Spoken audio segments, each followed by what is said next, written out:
Joy Dacoron, aasahan di umano na maglaro para sa Efto Logistics Cargo Movers ayon sa usap-usapan ng mga netizens. Pero bago natin pag-usapan yan, please consider subscribing to my channel and hit the notification bell to be notified whenever I post a new video. Usap-usapan ngayon sa SOCMED, specifically sa Twitter and Facebook, lalo na sa DLSU/F2 groups, na kinuha di umano ng Efto Logistics Cargo Movers ang former Binibining Pilipinas candidate na si Joy Dacoron. Ayon pa kay Enchanting Star, Mother Lily, okay, may bagong pasabog ang F2. Magandang addition si Gagas at team na ite. Kasi kapag nagtae ang mga mima, walang mahugot sa bench.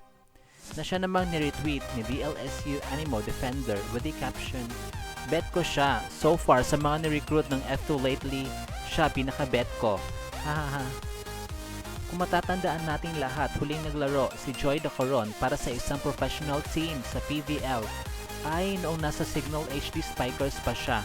And earlier this year, specifically during the first week of January, isa siya sa mga nawala sa lineup kasama sina Clarissa Abriam, Ayel Estraniero, Angeli Araneta, Marist Layug, and Aryan Layug due to their personal reasons. Knowing that nag-focus nga muna ito si Joy Dacoron sa world of pageantry last February na matagal na niya talagang pinangarap kahit noong bata pa siya, at para maging representative din ng volleyball community together with Janine Navarro na official na paglalaro sa Next Led Chameleons. Naging maganda naman kahit papano ang journey ni Joy Dacoron sapagkat nakapasok siya sa top 40 in Binibining Pilipinas at lutang na lutang ang Morena Beauty niya na pang Pinay talaga. Isa din sa mga rason kung bakit kinuha ng Cargo Mover si Joy Dacoron kung sakaling totoo man ang mga agam-agam ay dahil nga last PVL Invitational Conference 2023, kinonvert na si Ivy Lacsina into a wing spiker at hindi na siya bumalik sa pagiging MB. Kaya babad na babad sa court ang original middle blockers ng F2 na sina Abby Maranio and Majoy Baron na mas nabigyan ng playing time kaya napanalunan ang Best Middle Blocker Award.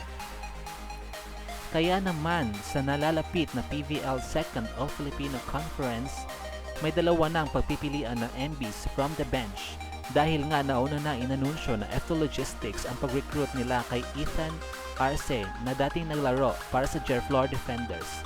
At bali-balita din na wala na daw si Jesmar Ramos sa lineup. Sa latest My Day ni Joy Dacoron ay nakasuot ito ng kulay yellow na swimsuit na tila nagpapahiwatig ng kanyang involvement sa F2 community.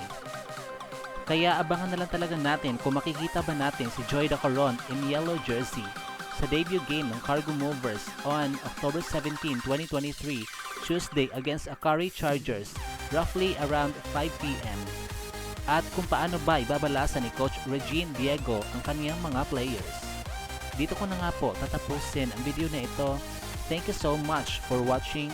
Huwag niyo po kalimutan mag-subscribe sa aking channel to be in the know about the latest snippets with regards to Premier Volleyball League. Bye!